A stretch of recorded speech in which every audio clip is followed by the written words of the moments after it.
I'm going to turn our program on. Sounds glorious. Look at all the hunky boys. Not people, brains. Stop your grinning and drop your linen. Found them. Where's your pass? Screw your pass. Due to the recent events that have occurred, effective immediately, all classes are suspended until further notice.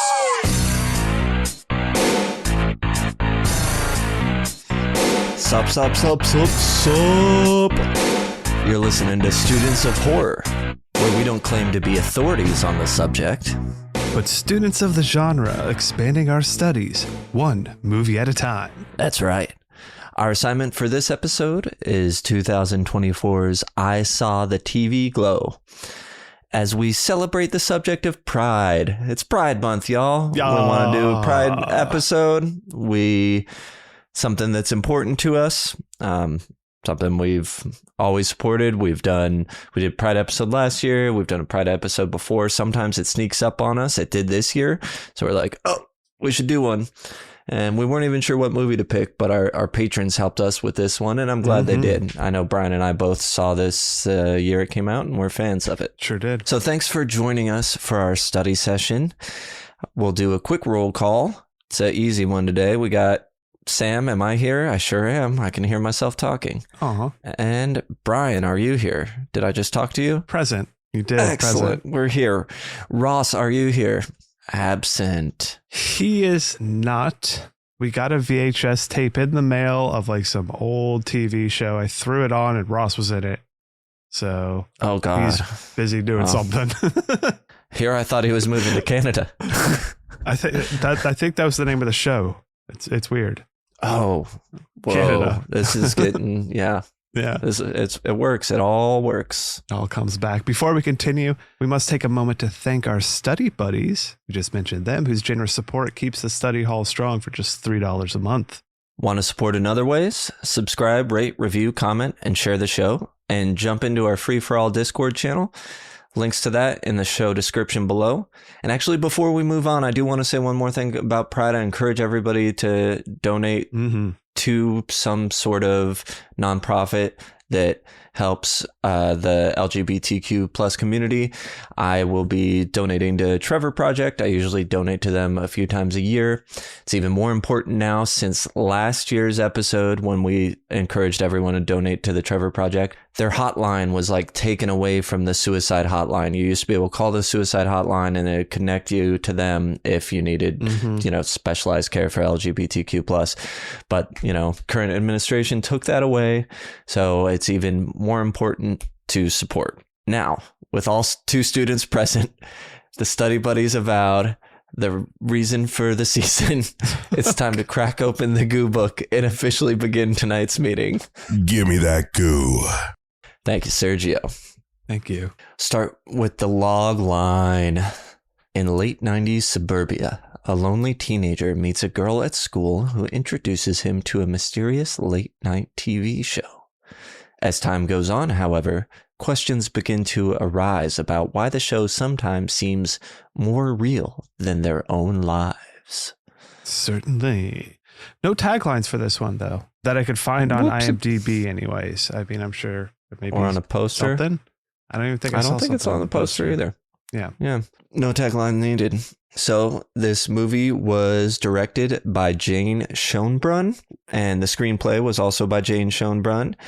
Jane also did We're All Going to the World's Fair from a few years before that. That's a very analog-y horror artsy one. If you've seen this and you're like, this is pretty artsy for me, that We're All Going to the World's Fair. Yeah, you think this is analog or horror artsy stuff? Yeah, this is very straightforward compared to that one. And then I guess they have a new movie coming out, Teenage Sex and Death at Camp Miasma. Yeah, I don't know too much about that other than the name. Yep. I haven't looked too much into it as well. But yeah, exactly. Same. Some of our key players in the film. Justice Smith was Owen. They were also in Dungeons and Dragons, Honor Among Thieves, and Jurassic World Dominion, but no other real diving into our genre. Great in Honor Among Thieves. That's a fun movie. Yeah, I've heard you mention it before. Because we've had other people in that movie in movies we've covered. Jack Haven as Maddie. Teenage Sex and Death at Camp Miasma, as you mentioned before. They're going to be in that. And also Queens of the Dead, which is that I still need to see that one. I haven't watched it. Well. That's the Romero daughter. Mm-hmm. It's a drag queen zombie movie, right? Yes. Yeah. It's on Shudder. Is it on? I want to say it is. Whatever it was on, I didn't have, and now I have Shudder again. So definitely want to check that out. Yeah, on the list. And Ian Foreman as young Owen, who was in, apparently there was a Let the Right One In TV series in like 2022 that I just... Yeah, I had no idea about that till seeing it in the credits here. So I don't know. But we will be covering that. So make sure to look out for that. The movie. For the movie, the original movie. Yeah. Not the remake or the show. Then we have Helena Howard as Isabel. She was in The Red Mask 2025. We have Lindsay Jordan as Tara, Danielle Deadweiler as Brenda, Fred Durst as Frank, who is in Y2K, which is a silly comedy Brian and I are fans of, horror comedy. We recommend people check out. And Connor O'Malley as Dave. He was in Dance Frank and Bodies, Bodies, Bodies. And he's just like a comedian. I've seen him doing like skit type stuff. Okay, cool. Emma Portner as Mr. Melancholy, Marco, Amanda, and the Evil Clown. They were also in Ghostbusters Afterlife from 2021. We have Madeline Riley as Polo, Amber Benson as Johnny Link's mom, who was in The Nightmare Gallery, House of Demons, The Crooked Man, but most notably from Buffy the Vampire Slayer, the TV show. 47 episodes as Tara McClay. And lastly, I had on the list was Albert Burney as Mr. Sprinkly. It's in another movie called Obex. But when we have, there's some other characters rolling in and out of it, of course. Right. Yeah. And I'm sure we'll talk about Buffy more, but yes, we will. Very cool that Amber was in the movie. Definitely. Who is the horror forward? First up, what subgenres does I Saw the TV Glow fit into? It is horror, but it's like the sort of a existential horror. Certainly. Internal existential horror. There's certain... You can say body horror as well. Yeah, definitely. Coming of age. I have also listed, this was IMDb listed, psychological stuff. There's an added bit of suspense, just probably because built on, it's very odd. Yes. And what's going on and the storytelling nature of it. So that adds a bit of suspense to it. But I don't think it... And the other big one would be like, that kind of analog art housey. Yeah, I would say art house. Anything that's not like traditional linear storytelling, I just call art house. You know what I mean? Or traditional movie making, even at that. It's got a dreamlike quality to the movie. But I do think it does play into that, like that analog, almost liminal spaces world that that I know you love. But I love that over here. It might play in it a little bit, but certainly I enjoy this, so maybe there's some out there that I like. Just plays in it. Yeah. Just play in it. Don't, dive into it. Unless you're on YouTube already. Secondly, do you have any trigger warnings for this assignment? There's certainly a bunch of themes in it. Are they like... Yeah. You get a lot of different bits of abuse, grief. There's kind of some self-harm stuff. There's certainly something that might make you kind of squirm. Oh, yeah. With some it. Oof. Talks of suffocation and the such. So if any of those kind of things give you anxiety, this will kind of probably touch on it. And because the movie is kind of a vibe, the thematic trigger warnings are just something you kind of would feel. I guess it's not some implicit or explicit. It's more implicit. Feels like you live in it. All right, Brian, I got a question for you. Do you think this movie would please a gorehound? Sam, I have an answer for you, and that is no. Brian, I have a reply for you, and I agree. We'll get there eventually, but not much gore happening in this one. No, certainly not. And finally, would you consider this an Intro to Horror 101 gateway movie? Or something you would take in an advanced upper level class? Advanced upper level class. Definitely. For sure. Yeah. This is like, you got to be into movies, I would think, to get into this one. Or maybe you don't like movies. You're like, oh, they're also like ham-fisted and straightforward. That's You'd true. like something a little more, less straightforward. There's got to be a better way to say that, but abstract and ambiguous. Yes, thank you. You know, searching of mind thoughts. Yes, exactly. Searching of mind thoughts. Couldn't have put it better myself. Great. Spoiler zone. Here we are. We're going to start with IMDb behind the scenes. The Pink Opaque, the fictional television series in the film, was inspired by shows such as The Secret World of Alex Mack, Buffy the Vampire Slayer, and Are You Afraid of the Dark? Which those were all shows we grew up with, although they were also shows that at least you and I didn't really get to watch. Certainly. Buffy, though, was, I think, not cable, but the other two were, and Brian and I did not have cable, so it was like a treat to see these shows. I don't have that connection to Are You Afraid of the Dark as so many other people of our generation did. And I feel like maybe I watched plenty. I don't think there was a lot of Alex Mack, so maybe I was able to watch what there was. She was the one who like turned into a puddle and slid under a door. Goo. It was the Capri Sun thing. Yeah, she drank a Capri Sun and slid around. Yeah. So yeah, it was a treat. Like I said, it was at somebody's friend's house. So I was always excited to see either of those. I'd throw Clarissa Explains It All in there as well, but I didn't get to watch it much. And then Buffy was on network TV. UPN, I believe. CW eventually. It was CW. I never really got into Buffy, like, ever. Either did I. I don't know about you. Did you ever? No. Nope. Yeah. For whatever reason, maybe it's that Joss Whedon of it all. Well, maybe. What's weird is it was all my friends were really into it because everybody had like a huge crush on Sarah Michelle Gellar, and you know she was so hot at the time. In the Mugatu sense, she was in. We had Scream 2 and I Know What You Did Last Summer. Right. She was just the it girl. Certainly. No, and I remember like liking the idea of a lot of it, and I think maybe there's some stuff I liked, but I never really like was able to sit down and like binge it or watch it, especially in that time too. It was so hard to do. I tried it because, like I said, my friend group was into it, and it was just like, honestly, it felt low budget to me. Like the monsters, I just thought were kind of whack. Yeah, and it certainly is. I think I was kind of fine with it. The one I could never get into is Firefly that people like so much. I'm like, it's fine. Sure. Anyway. No, I hear you. For Whedon properties. Yeah, exactly. So speaking of Buffy the Vampire Slayer, the font used in the credits for the Pink Opaque is the same font used in the opening credits for Buffy the Vampire Slayer. And the weapon that Tara used to fight the clown demon is a version of the scythe, a special axe stake weapon designed for the Slayer to use, apparently, in season 7 of Buffy. So there's a lot of Buffy stuff and some more. Oh, that's cool. The font tipped me off, at least, that I was like, oh, this is like a Buffy thing. I may have not knew 100%. But again, I'd watched some. My wife was a huge fan of it.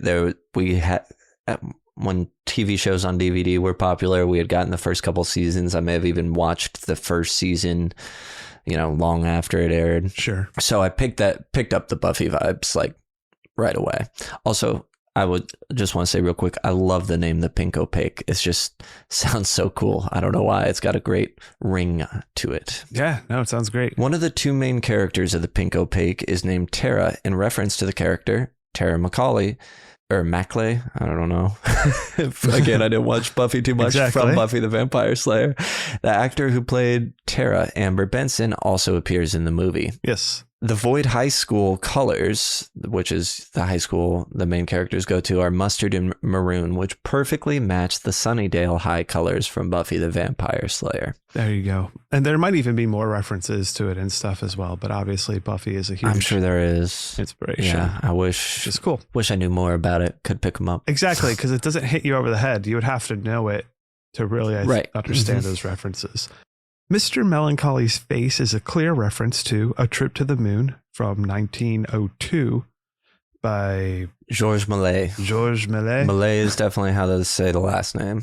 Furthermore, his own name and appearance is reminiscent of the artwork and title of the album Melancholy and the Infinite Sadness by the Smashing Pumpkins in 1995. I'm so sad. The second track of said album, Tonight Tonight, was accompanied by a music video heavily inspired by Malay's A Trip to the Moon. And to go full circle, the film features the intro of Tonight Tonight in the final episode scene. So a lot of different references. Yeah. It's definitely in there. I noticed it this time around because I read the trivia first. Mm-hmm. There's a lot of like... Because I definitely had that album and was a big fan at the, time. Oh, sure. And I kind of picked up on the Trip to the Moon thing, but I didn't really think about it that much. You know what I mean? I was just like, oh, that reminds me of this. And yeah, I mean, I should know the name. That film and those images were ingrained in a bunch of different film school classes I took. Intro to film, like all that kind of shit. Yeah, definitely in there. Oh, yeah.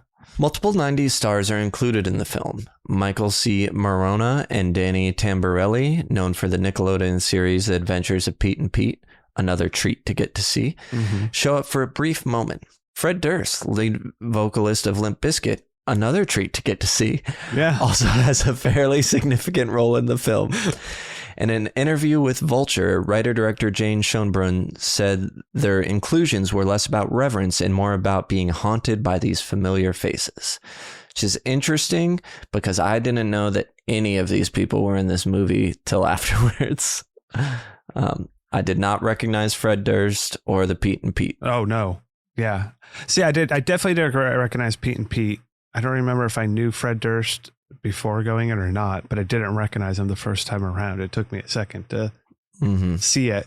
Now I can look for it and see it, certainly. But without that red hat, right, it could be anybody.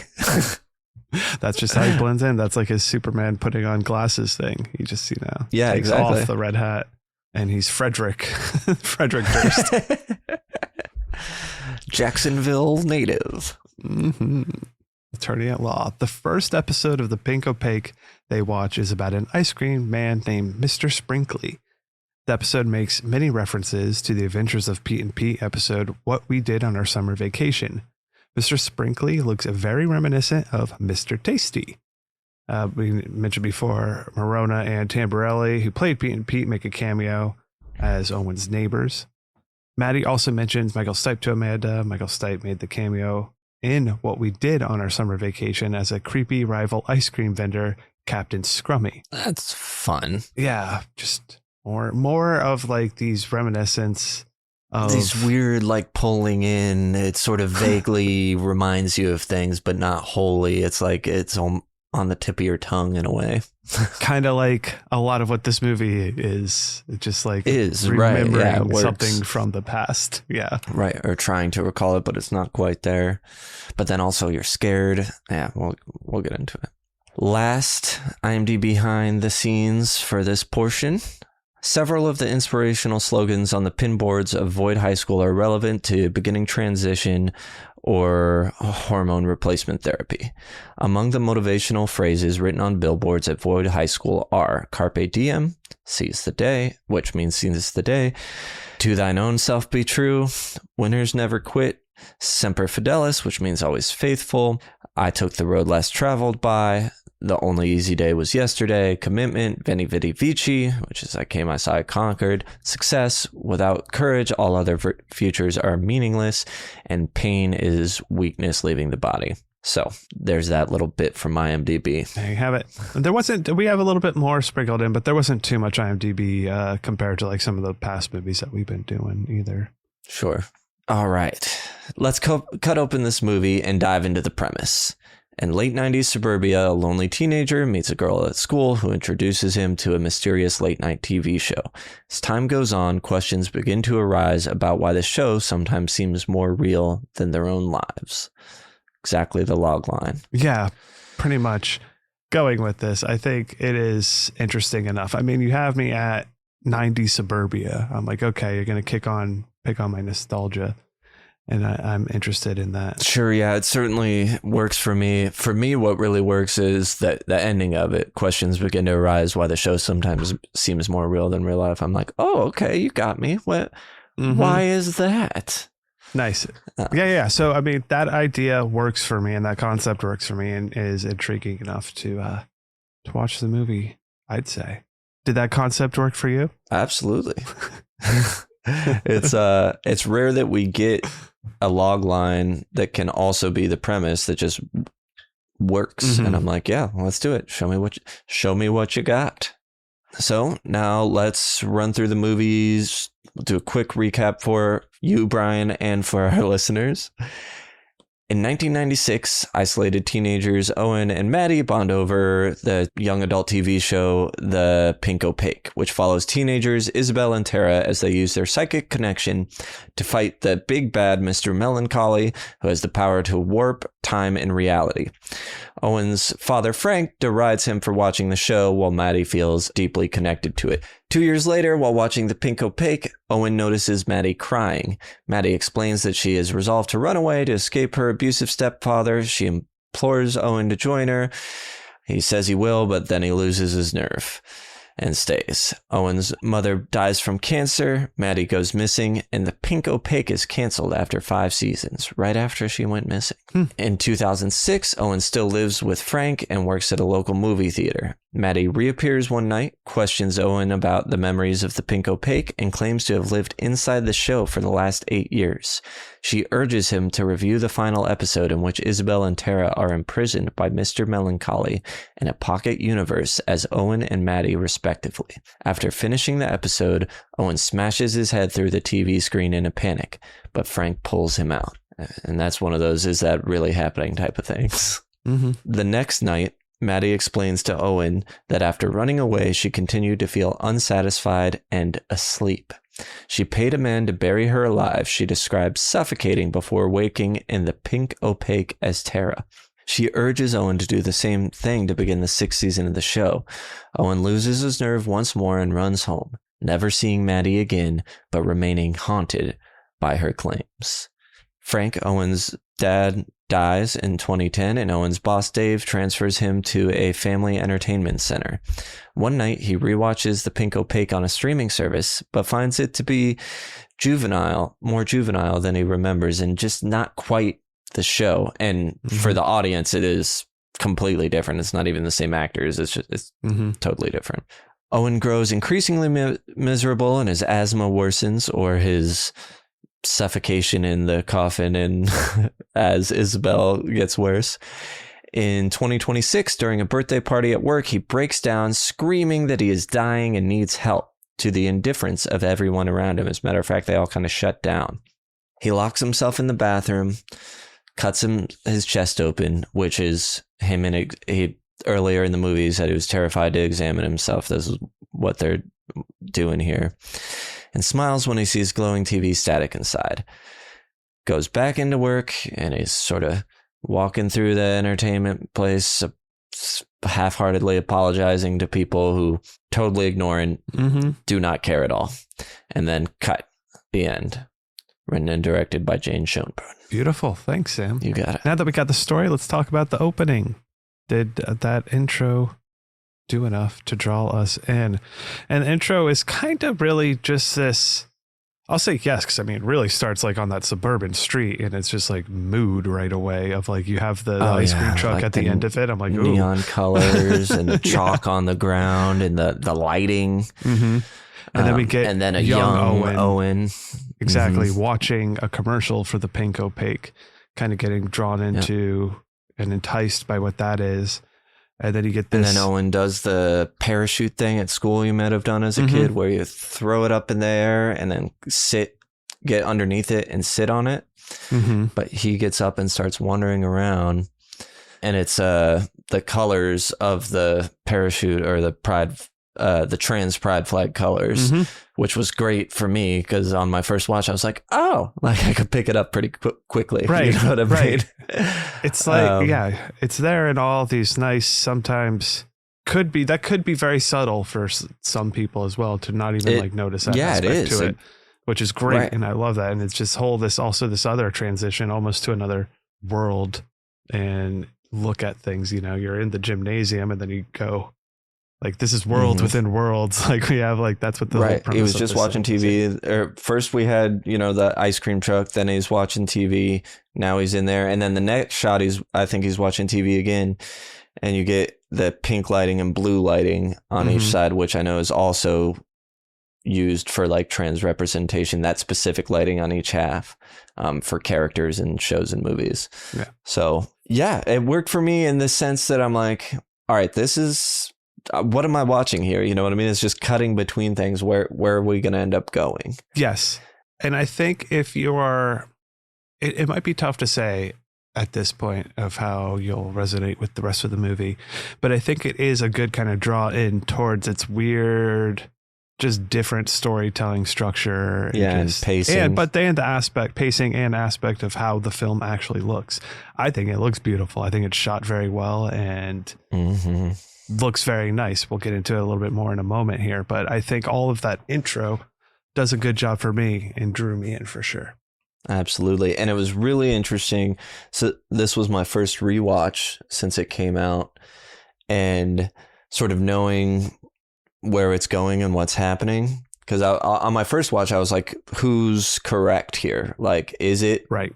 Is this the real world, or is the Pink Opaque? And I'm totally on the side that Isabel is in Owen, trapped in this thing, and the Pink Opaque world is the real world. I agree. And so now when you jump into it and you even get the memories later, it's as if this is the start. The reason it's kind of dreamlike and weird is because it's the start of your new parallel life that you've been trapped into by drinking the Luna juice or whatever. Like, I feel like this is we come in at the beginning of that. The beginning of, because it's too, if Mr. Melancholy is implanting these memories and these moments of this character of Owen into Isabel, like these random weird flashes and stuff make sense too. Like you said at the beginning of everything, right? That's kind of what you're getting. Yeah. And random then we get random flashes throughout and different things that how does this tie together? But then once you kind of get what's happening with the story, it's like, oh, this actually makes a lot of sense. It really does, and is quite linear. I mean, that's why essentially we'll talk about it too. I mean, he breaks the fourth wall constantly as if telling a story. Like there's just a lot of different aspects of that going on for sure. It's fun. Drew me in. All right. Well, you kind of mentioned technical aspects. You thought how good it looks. Let's start talking about that. So with the opening scene handled, go to the AV lab, talk about the execution, the filmmaking, music, lighting, score, camera work, all of it. Great. Very intentional, I think. And it translates very well. It looks beautiful. I know one of the IMDb behind the scenes is that everything was shot in 35 millimeter, but for like the stuff on the Pink Opaque, the specific show, they transfer that both to VHS and Betamax in post-production to create the look of the TV show, which looked absolutely great. Works. It worked very well. Absolutely. Totally agree. And going back to the shots, I love the framing of a lot of things. Like some of the shots we see of Maddie and Owen on the couch. And then the lighting in this movie, I just absolutely love. When the TV is glowing, when we're getting the neons, when we getting the greens, the shot of the ice cream truck with the pink smoke, the like gorgeous wide shot. Oh man, amazing. Like, I love that. Like, one. I could just I want that as like a screensaver that I would just stare at for like an hour. Right. Yeah. It'd be a picture on the wall easily. Yeah. No, it's great. And I think what's really cool, and I think the reason that speaks to us too, it has a bit of that, and it's not doing that red and blue giallo-ness, but it is like feels heavily inspired by that type of lighting. Sure. Yeah. And there are times where it does have that particular lighting, but it's more of a pink and blue because it's, again, the exactly, representative colors. The color palette of this movie. Like what. Yeah. So when we get other colors though, like the green, sort of a neon green thing, I'm like, what is this trying to say? I don't really know. I mean, I think a lot of the times where we get that is those sort of strange cuts. So I think it's just sort of the struggle of being caught in between worlds. Just looks different. Yeah, no, I think that plays a very important part in all the storytelling. And I think there's like, especially that scene too, when he's walking down the hallway to the dark room and you're getting like with the all writing the notes all across the from screen Maddie. of the notes. Yes. Yeah, that just written feels, on the VHS tapes and the notes left with the tapes. Yeah, and it playing so well to the soundtrack too. So like that was a big part of it that just felt everything felt so emotional and connected through that too. And the soundtrack's great. I've been meaning to listen to it. I haven't. I kind of forgot that I really liked it the first time I saw it. I love the song that we have in the beginning that returns in the end during the parachute scene. I really like some of the music is kind of like the movie itself. You're kind of like wondering where am I listening or where am I going? What's happening? And then I also really like the live song that we see in the movie. That's the first line of it is I saw the TV glow, but I definitely intend to listen to it. And what's cool, an IMDb behind the scene, is Jane Schoenbrunn commissioned 16 original songs from their favorite bands for the film soundtrack. So I didn't realize that. It makes me want to go and listen to it even more. Yeah, that's great. That's so fun because it adds such a. The movie feels very, very personal, and I know it is very personal to them. They wrote this as they were going through a pretty heavy moment in their transition, I believe. Oh, okay. Yeah. So it's very personal in that aspect of how they felt right in those moments as well. Kind of crazy that this got made. You know what I mean? This is like thinking about how knowing how hard it is for any movie to get made. For a movie like this, I mean, I'm glad it did, but it's just crazy that someone would put up that kind of money. Because I know it's a small indie, but I would guess it's probably at least like, I don't know, what, 5 million, 10 million, something like that. I would imagine so. I'm trying to think. I don't know, because this was by A24 distributed it. I don't remember who did We're All Going to the World's Fair, but I can only imagine someone at A24 had seen We All Go to the World's Fair or some aspect. Oh, I'm and sure. Was like, absolutely. That's definitely, I'm sure. Yes. Like it's got to be, because that's such a unique idea and creative endeavor, especially in a world of everything getting greenlit needs to have, some sort of IP. Luckily, in the horror world, too, there's a little bit more leniency. It seems to be going that way now with some things out there getting a little bit more chance. But I'm glad to see it got done. And I'm glad to see that, like I said, like we've been mentioning, the attention to detail, the care to the movie was able to shine through. And they were able to deliver what seems to be a very beautiful piece of work. Yeah, absolutely. You're a piece of work. Hey.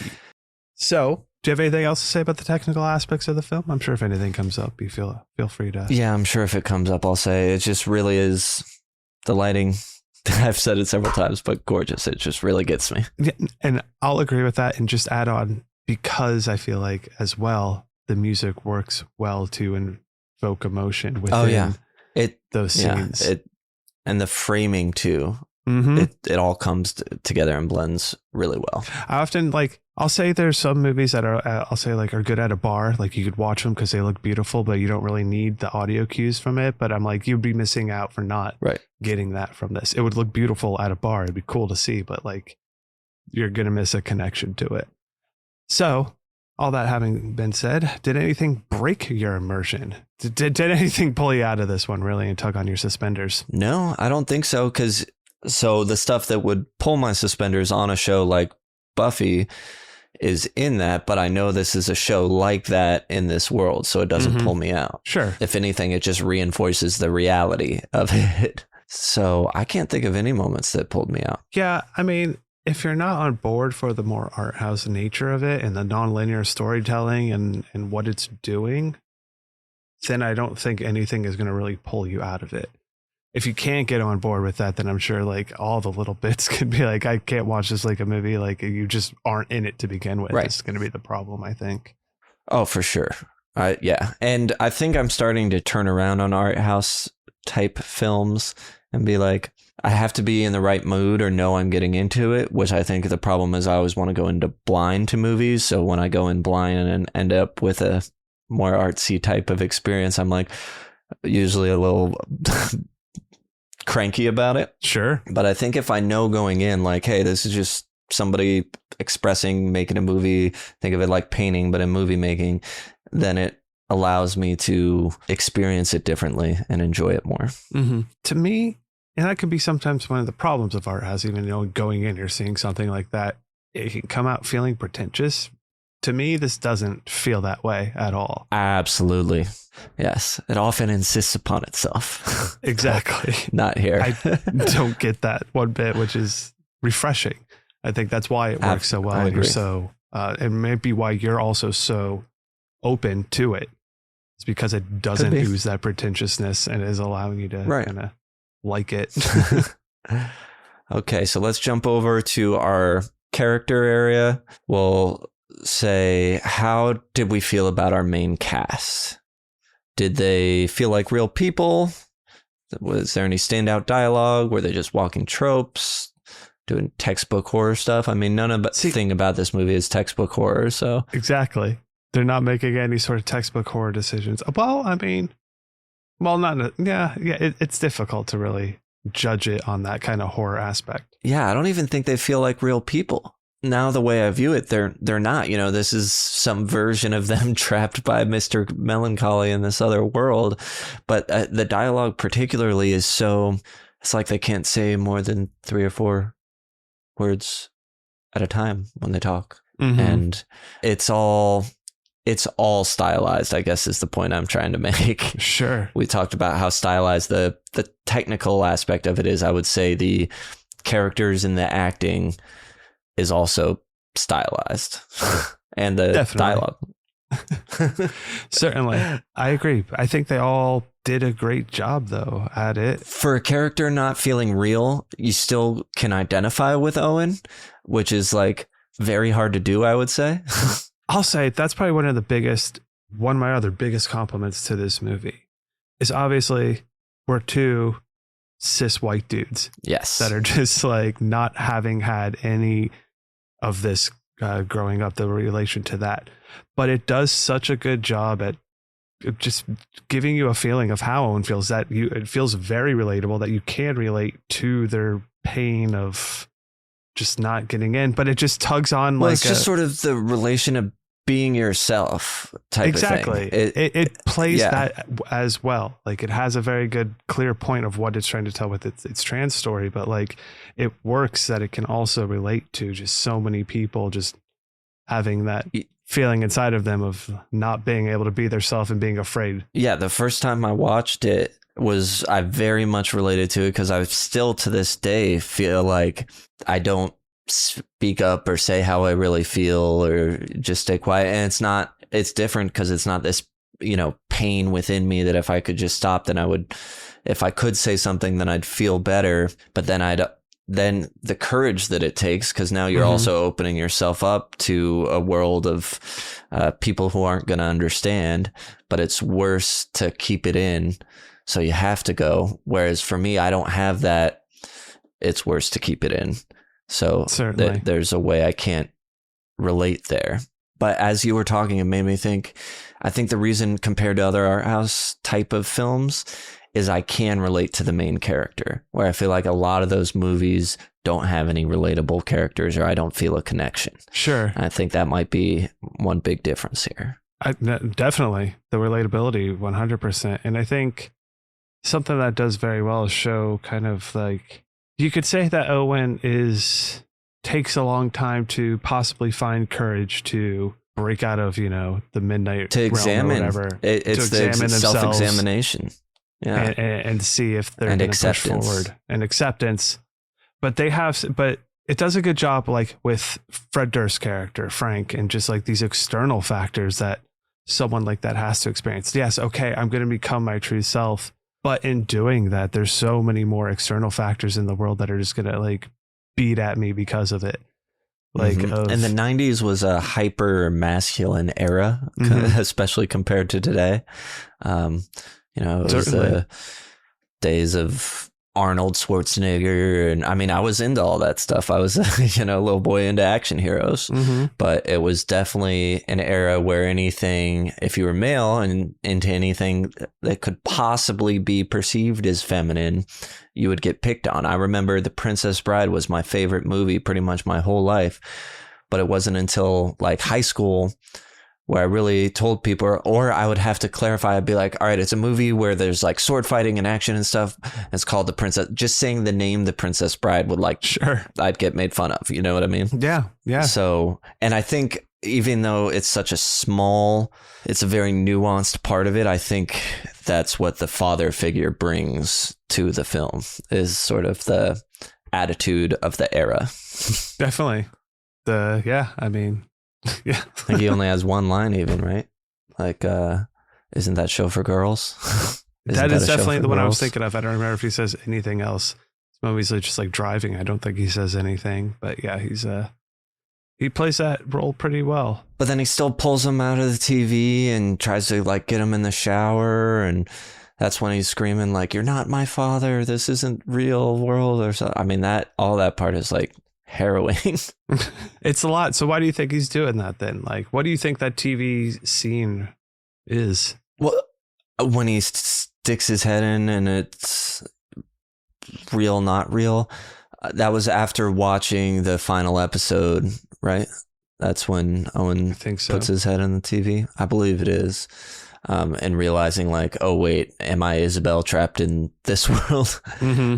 I think maybe that was Owen trying to get into the Pink Opaque, right? Like, sure. Especially the way the sparks the world, it's almost a portal, and Frank's pulling him back. Like, you can't go there. But at the same time, almost from that perspective, I don't think Frank is like malicious or vicious in any way. Like, still cares about his son, but only if his son's his, or, you know, I just expect my son to be my son. And I don't know. I think it's complex and doesn't really dive into it. But I don't think Frank is uncaring. I guess I'll say that. Okay. Just maybe ununderstanding.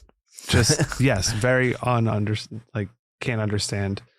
Like you said, of the time, my boy's a boy, and that's all I'll hear about it. Thing. Right. You're not going to do that. That's for girls. And that's a good representation, because he's at the end of the day, if we're buying into the narrative, the plot of the movie, and they actually are, Owen is Isabel trapped in, I think for sure now.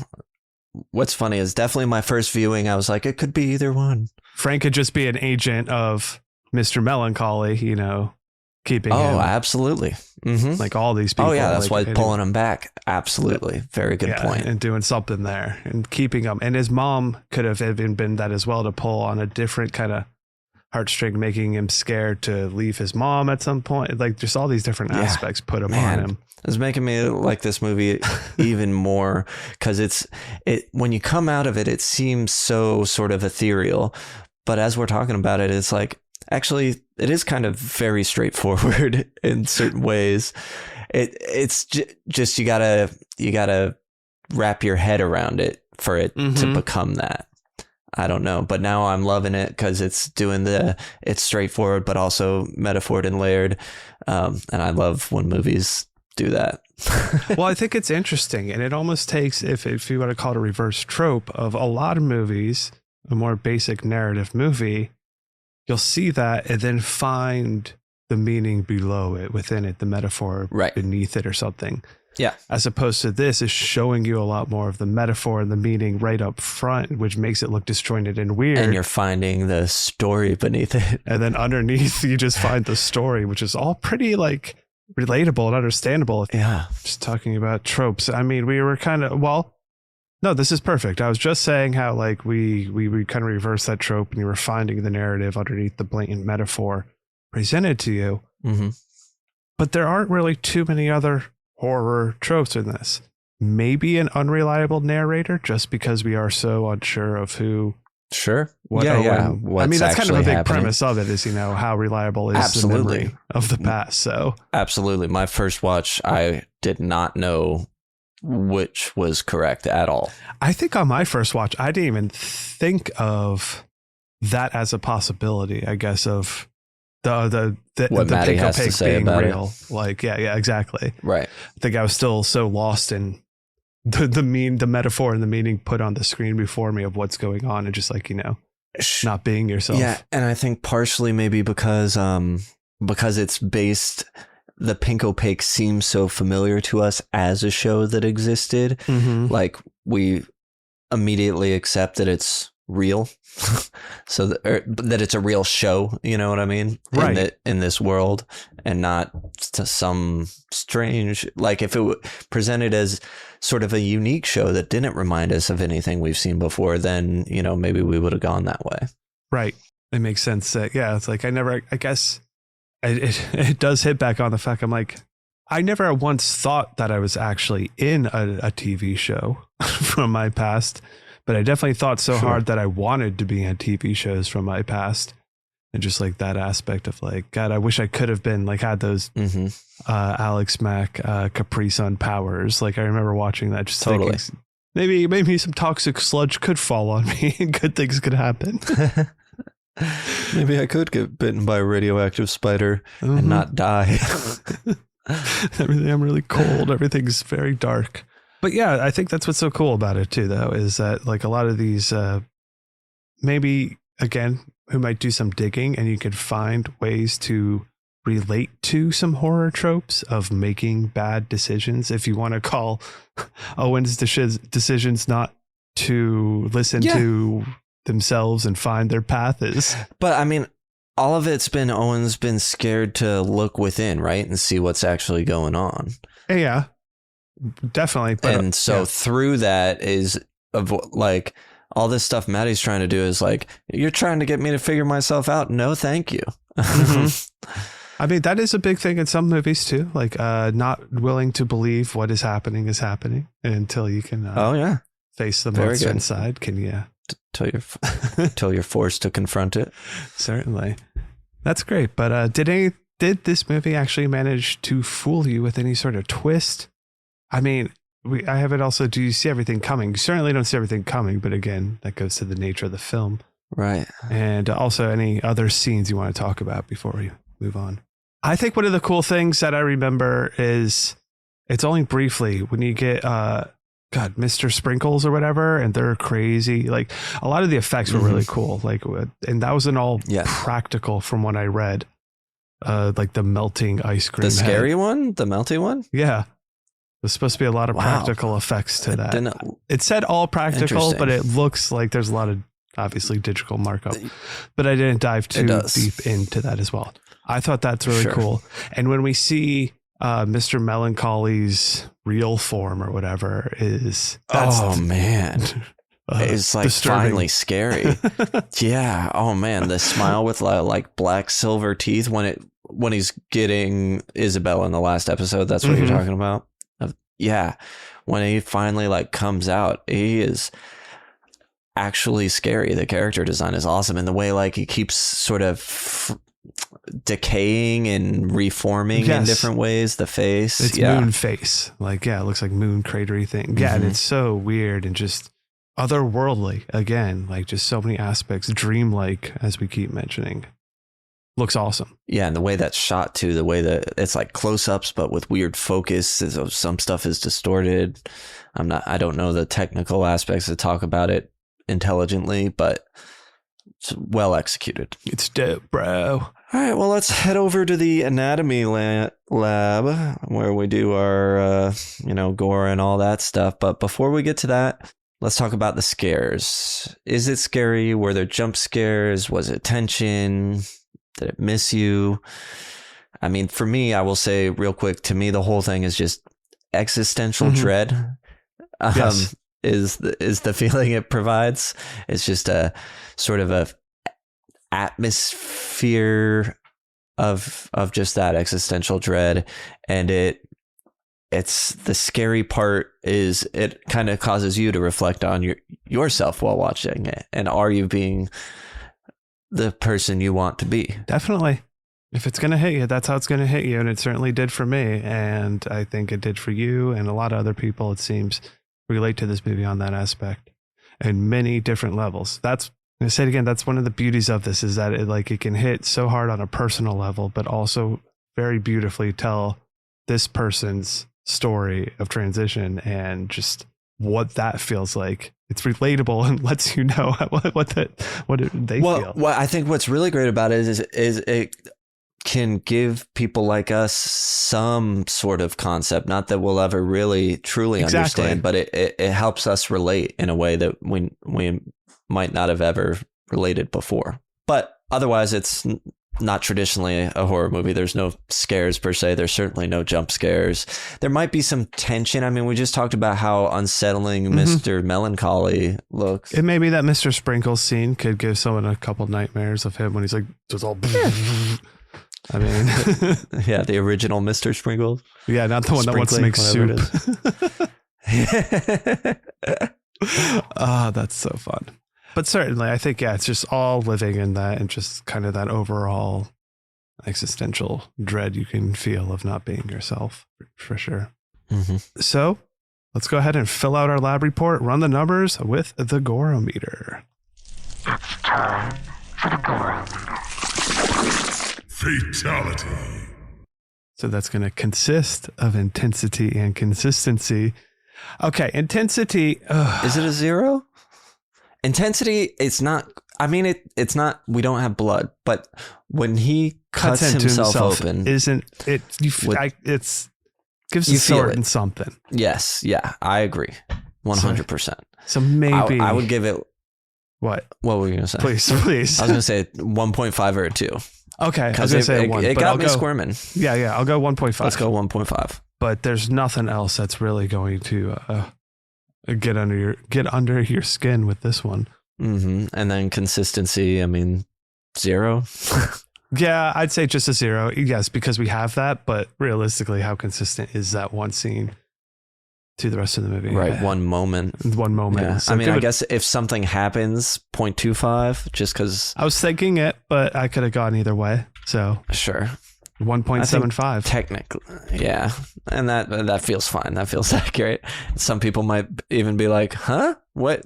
How is it not a 0? It feels high. It does. It does. But I would say that self-harm always gets me, and that just taking a razor to yourself to cut yourself open like that. We see the cutting of the skin and everything. It's great practical effects there, because we also see Justice Smith doing it, but it looks like he's doing it, but obviously he's not. He actually... Movie magic. In that scene, he does have a static TV inside of him as a person. Mm-hmm. So he's like, I can do this myself. We don't need prop effects for it. So. Oh, wow. Yeah. That's probably why they hired him. That's why it looks so good.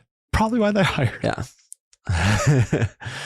Do you think the gore level works for this movie? Should it have more? I think it does work. I don't think it needs gore for what this is. It doesn't need it. I mean, I wouldn't be mad if we had some blood in here, but you're right. It's certainly not necessary. But it's not necessary. I don't think the blood would take me out of the experience, but I don't think it's necessary for the experience either.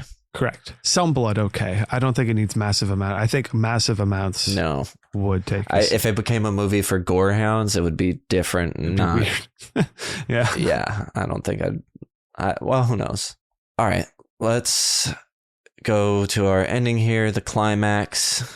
Owen stayed in this world and he's gotten older. Asthma's getting really bad, which I think is actually just, Isabel suffocating in the coffin. He's working at this entertainment center. They go in for a kid's birthday party. Everybody's singing happy birthday to the kid. Then the leader is like, yeah, let's do it again. And they start singing again. And then Owen's just standing there and screams, I'm dying. I don't belong here. And as soon as he screams, everybody kind of shuts down. They just stop talking and put their head down and are looking at the floor. And it's like everybody's ignoring the cries for help. Sure. And then that's when Owen goes to the bathroom, gets the razor blade, cuts himself open, guts himself, groin to sternum style, and peels open to look in the mirror. like Gangnam Style. Yeah. And then Owen goes to the mirror, pulls back his flesh to see, it's like static TVs. We don't really get a good look at it, but that's that TV what's inside. Glow. And this is the big moment, because we heard much earlier in the movie when he's talking to Maddie on the bleachers, Yeah, like he feels scared to look inside, like he's gutted and scooped out, and it's all about self-reflection and being afraid to really do it. It's like, do you ever feel that way? So cuts himself open, sees this. So this is kind of the moment of reckoning, not necessarily coming to terms with yourself, but at least acknowledging where you are. Mm-hmm. And then leaves the bathroom. It's kind of like apologizing to people for the scene. Sorry. Oh, sort of mumbling it. But nobody cares. Nobody's paying any attention. Still ignoring, just doing whatever they're doing, playing the games. And as he's walking through, cuts. Fades to black. Then we get written and directed by Jane Schoenbaum on screen. What I wanted to say on Justice Smith's performance is the voice that he created for Owen is so interesting. It almost sounds like it's coming from another person. It's got like this soft, scared direction. It's in a way ethereal like the movie and hard to describe. Mm-hmm. And the way he carries himself throughout the movie is just, I really, really appreciated his performance this time around, as creating a character. I thought was very interesting. But we're talking about the climax of the movie right now, the ending. How did this feel to you? I know certainly the first time I was like, what the fuck, that's the end? We're not going to see him like wake up as Isabel or find it, whatever, it's a pretty abrupt ending. Yeah, no. And a lot of people certainly see it as a bleak ending as well. Just like, I think the unknowing, a lot of people when I was looking into this talk about how bleak this ending is, but I always I always saw it as more hopeful, he had a realization and was truly on a path now to waking up or becoming themselves. Yes. Whatever was the next steps, we were getting there now, finally. Right. That exactly. It wasn't too late. Finally There's still time.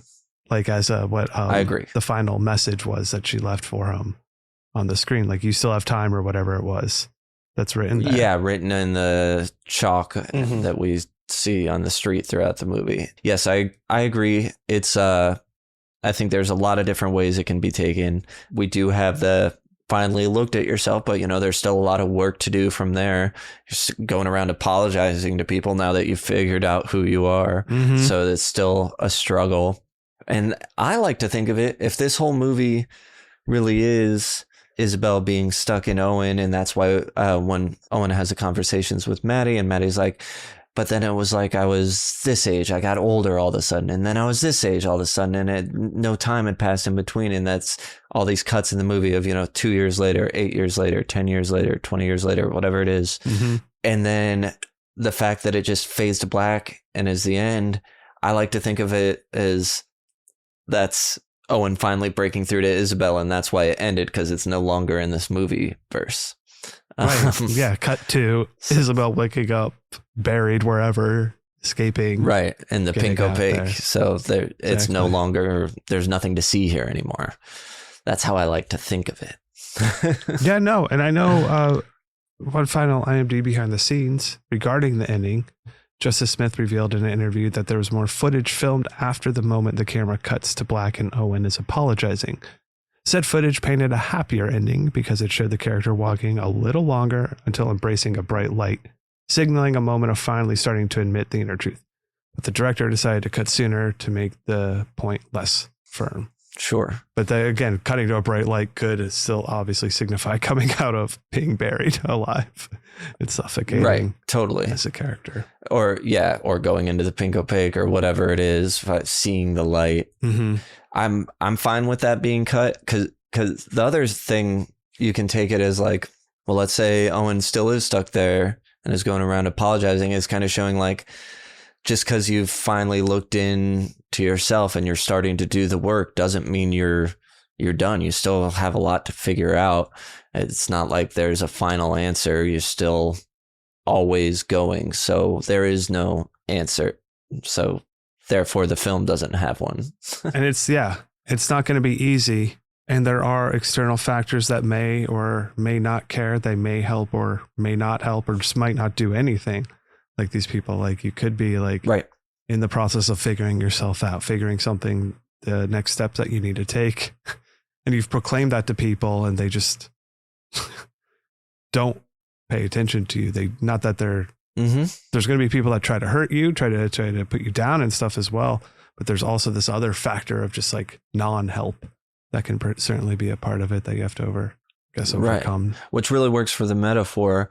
It's interesting now that I'm thinking about it. If all these people are agents of Mr. Melancholy, why seems like they would have tried to and maybe they have been this whole time trying to prevent Owen to take a look inside himself, which is why he had to lock himself in a bathroom to finally do it.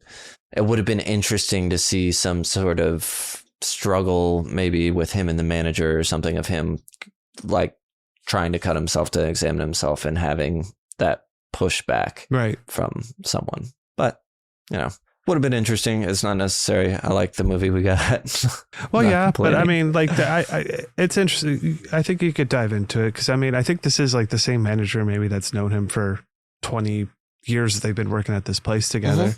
But also it could be... It's the guy that he caught getting head. Yeah. This could kind of be coming on like a couple different fronts of oppression from Mr. Melancholy, trying to placate them in the way that they are. Maybe by him being nice to him and checking on him or something is just still allowing Owen the comfort to not need to find their true self. Does that make sense? Because I feel like it's not necessarily like a harsh or negative, blatantly outright attack on Owen, but it's more to placate him. Like society trying to keep him trapped in this world. Yeah. Which is, I mean, the huge metaphor we haven't touched on. Mr. Melancholy, pretty obvious. Depression trapping you and not letting you be yourself or escape. It's really hard to get out of a depression, and depression will try and keep you in it.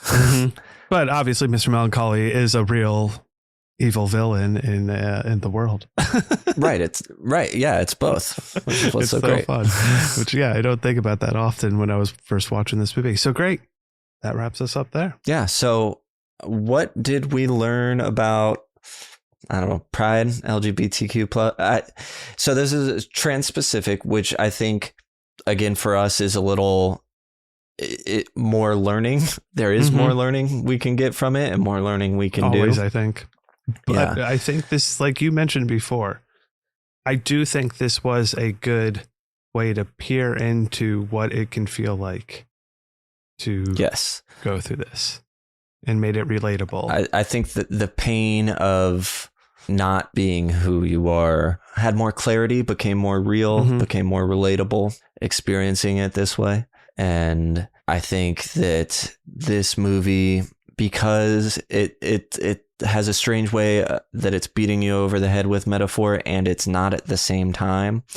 So it sort of allows anyone to access it. Yes. It's really the art house nature that's the hard part to get into, rather than the characters. Surprisingly, I've heard people who have watched this movie and didn't get the blatant trans metaphor that was being presented. Oh, absolutely. And I could see not getting it if I hadn't picked up on those things early on. I mean, I think maybe over time I might have gotten it, maybe by the end. It's hard to say. Sure. But for me, I was looking for it immediately once I saw the parachute, and it leaves you plenty of hints right away that that's what it is. So I was like, all right, that's what's happening. Whereas before, I could see maybe not getting it till we see Owen trying on a dress and coming out to Maddie to like present the look. Specifically Isabel's dress, right? And that's when we kind of get a very big blending of the Pink Opaque and this world here of like Owen, Isabel.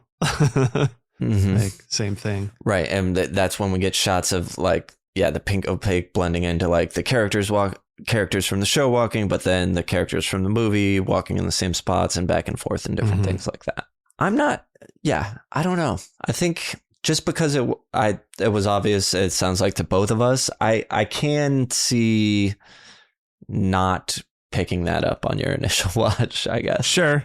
Because you're probably so lost in a lot of what's going on there. It's Right. Nature of it. And I think that might even be a good thing for, people who I agree. Don't think about these types of things very much or haven't taken the time to examine themselves and what they think of the trans community. It's a hot button topic or whatever, and they may have just never really taken the time to figure it out. No, exactly. So seeing this and maybe not knowing that, but then learning that might help you re-examine your own views. Right. Or not even re-examine your views, establish views.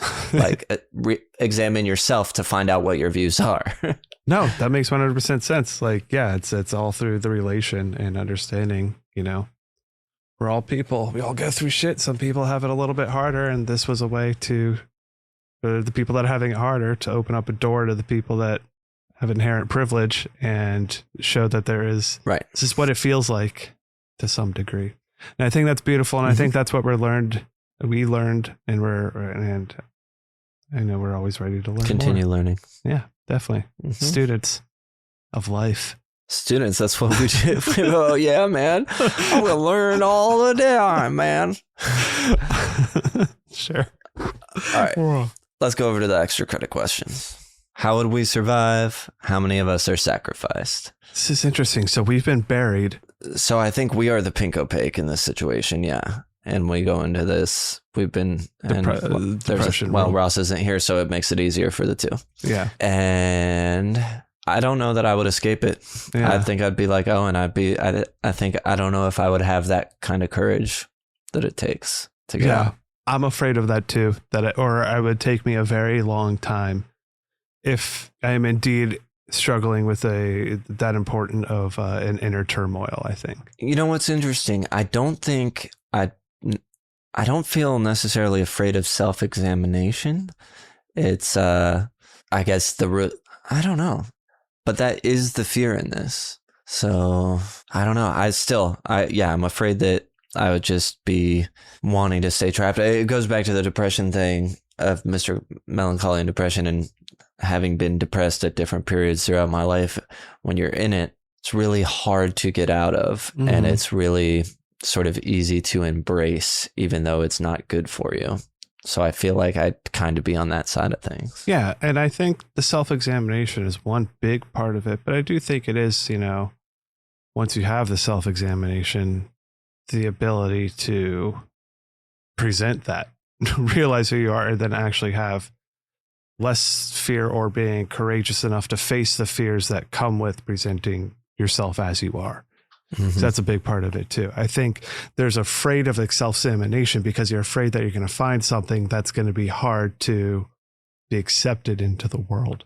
Right. And people either might not accept you, they might physically try to hurt you or be mean, or also on the other end, the acceptance that can come with it too, that people can't accept you and stuff. So that's hard. And I think if I was placed into a world of depression by Mr. Melancholy and thrown into this kind of mundane world, just remembered while I was thinking about it, to void high school, like literally living in the void. Oh, right. The void. yeah. Like, or VHS as it would be called. I didn't even get that. Amazing. Yeah. I think it would be hard to escape. I would like to hope that I could. Me too. I just don't know for sure. Definitely. This is going to be tough. Our hero level. So I guess, do we want to say both Owen and Maddie, or just Owen? Owen seems to be our central. Yeah, I would say Owen Isabel. Yeah. Owen Isabel. That character. Tenacity and iconography. So if this is your first time listening to the show, all these questions and things we're running through, we do it for every movie. These same questions. So it gets a little broken when you do this kind of. Yeah. On a movie like this, it's so hard to do. So tenacity. Look, at the end of the day, I think they are tenacious, mainly because there's an all too very real alternate thing people who are in this situation could do, which would be suicide. They could have fallen to something like that. And sure, it does take them a long time, but there's still time, and they do achieve, I guess, or they come closer to achieving their goal. And I think there's some tenacity in that. Get on the road towards it. First steps on the road towards it. I'd say to frame it that way. But they're a very complex character because they're courageous in some aspects, but they often self-sabotage in many ways. And it's hard to. Oh, yeah. That scene where he runs to the kid's house that he's been lying about staying the night to. She opens the door. He's like, "Oh, you gotta please help. Like, I can't go with her to call my dad and tell him I've been lying. I need to be grounded. Like, please don't let her take me." Oh, heartbreaking. That hurts so much. And that mom is Tara from Buffy the Vampire Slayer, which apparently was a big moment for queer people who are a fan of of Buffy. Watching this movie, I heard that people just like break down crying when she was the one that opened the door, because Tara is in a relationship with Willow on that show. And so it was sort of a queer icon of the time. Yes. Although, there's lots of criticisms that can be made there as well, but it was still, groundbreaking in its own right and way, and iconic in its own way. So I guess something about just seeing her pop up and her being so comforting really struck people. Well, certainly. And I think a lot of people did, unlike us, go into this knowing more about the director, knowing more about like the themes and stuff to it. So sure, you feel that you can get that connection, because I didn't have that. I think the first time watching it, I didn't realize she was from Buffy. Exactly. Didn't put that together. So, but it's still a very strong moment. Agreed. Like, you feel so bad for Owen there. Like your heart just reaches out. Yeah, like you just want to protect him. We don't need to tell your dad. So tenacity, what? Let's say a 2.5, maybe something. That's fine. Give it to him. And iconography, unfortunately, is going to be pretty low. There's not much with the character. It'd be hard to recognize, I think, Owen at a con unless there's nothing about his attire that is recognizable. It's just Justice Smith is unique looking. The only way to do it is it's the end of the movie, old looking Owen with their like chest cut open and a TV glowing out of it. Party in the party hat, like a whole like setup for it. That would be kind of cool. Yeah. It's very specific, but I want to give them some points for that iconography. So most of them won. Sure. Yeah. So it's a 3.5. That's beautiful. Yeah, that's acceptable. Villain level, Mr. 1 through 10, Melancholy. power level, and iconography, Mr. Melancholy. Yeah.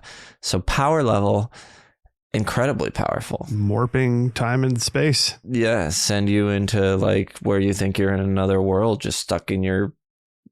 Do you think they're just stuck in their brains, like in the Pink Opaque? They drank this, or do you think they're actually like, is their body buried in the Pink Opaque experiencing all this? Because I think it is. That's why we have that suffocation, asthma aspect to it. I think a little bit like a bleeding end. So I think they are buried in the Pink Opaque. And I think that's why, and maybe there's some more suffocation on Isabel Owen's end. But I do think it's also a pocket dimension type of thing that they're both experiencing. Sure. And maybe some of the other people in it are other children. Because isn't he collecting 100 hearts of 100 children or whatever like that? So maybe some of the other characters could be real. Interesting, yeah. Put into that pocket dimension as well. But yeah, incredibly powerful. I'd say those are almost godlike powers. Like maybe it doesn't rely on the whatever juice, but still, it's. I think he's creating dimensions and such. So I'd say 4.5 to a 5. Okay, let's do 4.5 because I was gonna say 4. Okay, because we really don't know the extent. Yeah. I'm trying to work within defeatability and all that stuff. Iconography is pretty strong, although it's weird because it also. So when we get the big reveal and you see him, extremely strong. All the rest of it is very reminiscent of, what is it, Trip to the Moon? Yep. And then that's been referenced so many other times that it's kind of just this generic face in a moon thing. Yeah, it'd be hard to pull that reference. Yeah. So I think we need to try and consider them both. And if somebody's doing it at a con, it'd be almost impossible to do the big reveal, big bad, it'd be so difficult. You'd have to go the sort of traditional moon route. And then that could be a lot of different things. It could be from Mighty Boosh. Right. Yeah. It's easily confusable. Ooh, that's tough. I think it's going to have to knock some points, but I still want to give it 2.5, put it in the middle of the road. I was going to say a 3. I could go for a 3. I'll do 2.75. You can go for 3? Yeah, right, easily. Great. Let's do 3. 7.5. So that means our villain does defeat our hero, 7.5 to a 3.5. And you could interpret that as how it works in the movie. Again, I think it leaves it open to let the audience choose what's happening. And I like to think that is Owen waking up as Isabel, and that's why it fades to black like that. But you can look at it how exactly. You like. It's still Owen, Isabel could still win in the end. Mm-hmm. They just gotta break down the fourth wall or whatever, break through being buried and come out like totally in like some iconic gear. Just wear like the most iconic outfit, and then like, you know, that'll get their level up. I almost want to rewatch it again, because after you mentioning the fourth wall breaking makes me, I want to rewatch it with a specific eye for that. Like, because it almost, the fact that Owen does that almost makes Owen know that they are in a movie and not, you know what I mean? Yeah. And it's almost like I do get a lot more that they are, Owen is speaking through the fourth wall and like retelling a lot of what's happening with the earlier ages of the film. Right, that's the way it's phrased. Yeah. But it's also, it's very, film language. Mm-hmm. Yeah, there you go. Should have a sequel. What is your sequel? No. I saw the TV glow again. I mean, I think because it's so pointed, you know what I mean? Now, the Pink Opaque, it would be fun if, just for like shits and giggles, if we got like a full episode of the remembered version of it, but I don't need anything. No, I agree. It definitely weird. Doesn't need a sequel. It would be weird. It's completely unnecessary for what this is. What prop do we want for the study hall? The TVs, one of the TVs for sure. Any of the VHS tapes. VHS tape would be great. Parachute. Party hat, definitely. The Mr. Sprinkles head, man of Mr. Melancholy. There's a lot of cool shit. Aspects, like, because the Man in the Moon one, I would still take that. Be like, yeah, that's from I Saw the TV Glow, not A Trip to the Moon, but I have it on my wall. Yeah, you know what I want most is just a still of the ice cream truck with the pink smoke that we talked about, that wide shot with the lighting. We could put that ice cream truck in the parking lot too. Oh, just always smoking. Perfect. At the midnight showing, what are we throwing? It's a funny one for that. Pink, like, and like ice green cream. Smoke bombs. Yeah, ice cream. Sure. A lot of ice cream. Cheese for when Mr. Melancholy, because the moon's made of cheese or something. I don't know. We could all yell, "Why are you ignoring me?" at the, like, big intense scene at the end. Really take all the air out of it. Definitely. Yeah, it's a tough one. That's fine. I don't think we need to dive too deep into that one. And the concession vessel for this movie, I think ice cream truck's an easy one. I like the idea of a cut open Owen, but the chest cavity is popcorn.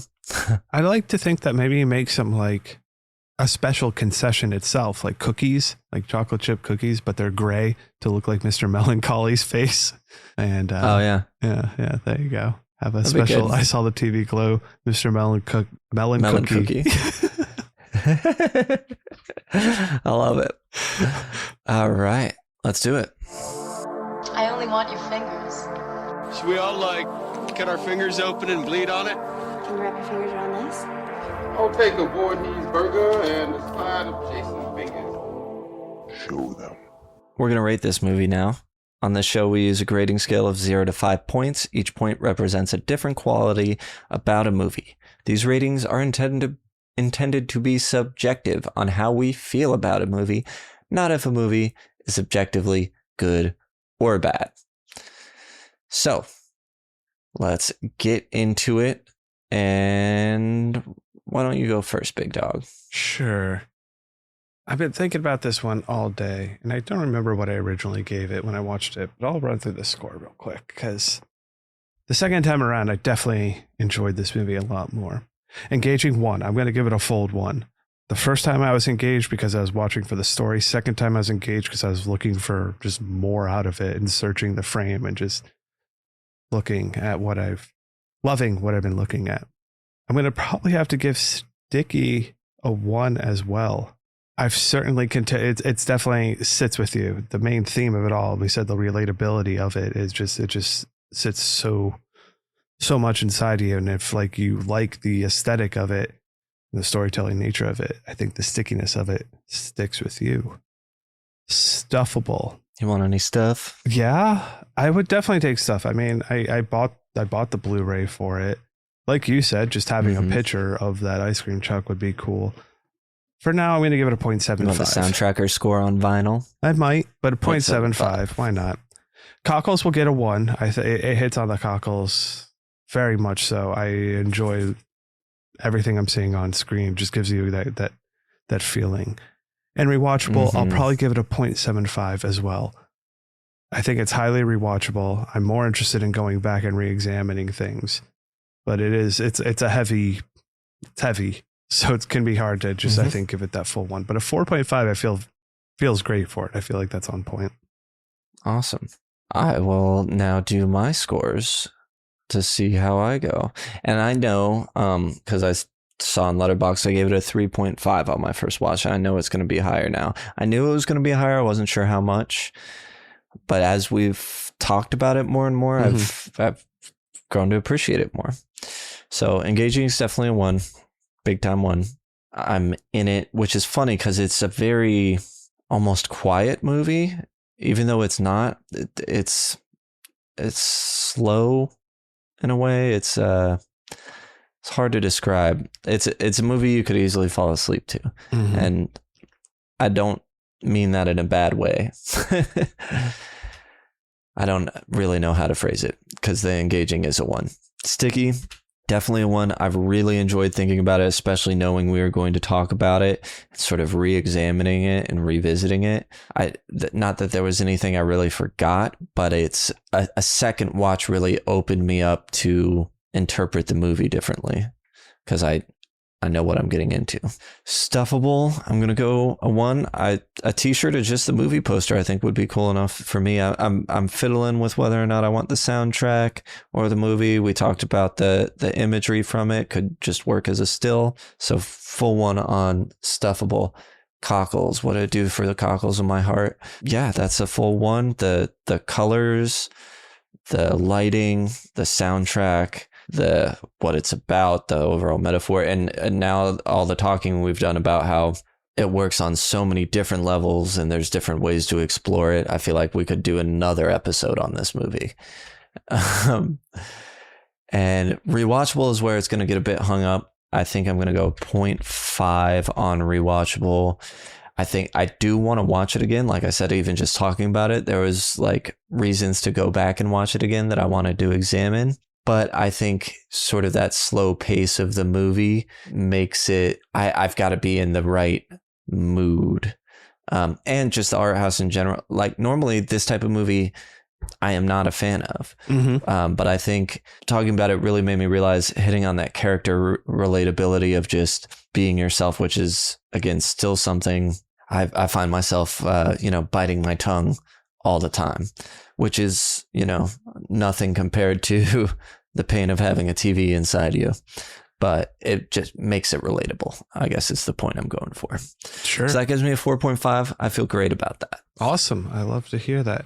Now, unfortunately, Ross was not able to transmit his score over to us, but I think we'll be able to average our score and kind of fit it in to see where it fits for now. But in the meantime, our study buddies had a few things to say. Oh, great. T-Boo said, 90s nostalgia, a good soundtrack, a couple of great performances, and a pretty sad truth by the end. Be yourself or live in suffocating misery until it's too late. I really enjoyed this little gem. It gets an A+. Thank you. Love that. Love that you gave it a grade too. A+. Thank you, T-Boo. All right. Scotty from Fun with Horror, T-Boo from the Nightclub. Other podcasts you can check out if you're so inclined. Scotty says, I saw the TV Glow was an unforgettable watch for me. I was mesmerized by the visual art of it all and felt sadness when it ended. Then I started looking up interpretations, and when I fully realized what it was about, I just started crying. Oh, Scotty, it's one of the most powerful movies I've seen in the past few years. I'll never fully understand what it feels like to grow up as a trans person or someone who truly feels like they aren't living as their true self. Huh. I'm glad you feel like you are living as your true self, Scotty. But this movie has helped me understand more than any other. And that's awesome that Brian and I talked about that. It gives you a lens to view it and experience it that we just wouldn't otherwise have. And then Scotty went on to say it's a different type of horror, but it's horror nonetheless. 5 out of 5 stars. Awesome. Thank you, Scotty. Thank you very much. So how does this movie, Brian, can you tell me how this movie compares to other in the Goo Book for now? I know it'll change, but... As of right now, it's sitting at a 4.5. That's what we both gave it. Exactly. Yep. Sits right in the same vein as Fresh, The Ring, The Black Phone, Halloween 78, Scare Package, Bride of Chucky, and Vampire Hunter D Bloodlust. What a fun collection. Right above it, we have 2 things. Dawn of the Dead original and Mads. Nice. A Sam and I favorite. Hell yeah. Yeah. Deserving. Mads rips. So this one gets to stay in the halls. We can put it on the shelf for hire. Available for lending in our library. So happy to hear that. Unless Ross fucking hates it and it comes off the shelf. Pull it out. We should tell him to listen to this episode. Well, he should see it first. He hasn't seen it at all. He needs to see it. Well, we'll see what the release order, blah, blah, blah. Curious what he thinks. Well, that does it. That concludes this episode of Students of Horror. If you made it this far, thank you for listening. And if you made it this far, hopefully you enjoy the show. So you want to stay connected with us, follow us at Students of Horror on Instagram and Threads. Rate, review, tell a friend, all that fun stuff. If you want to see what Ross is up to, follow at Ross Purvis on Instagram. You can see his killer tattoo work and his art. Maybe you could buy some. You can follow me and Brian on Letterboxd. I am Chuddle the Sam, holdover from our old show name. And Brian is Bird Witch, Bird with a Y, Witch with an I. We are both on Letterboxd. You can see what we're watching there, what lists we're making, what we're rating things, blah, blah, blah. Sure can. And if you want to hang out with us and fellow members of the study group, go ahead and join our Discord. It's free for all, and you can become part of the community. There's, of course, a link to all that gooey to goodness in the show description below. That's right, Brian. And of course, we will have another subject and another movie next week. But we don't know what it is exactly right now. So that's what we call a tease. And until next time, have a good life.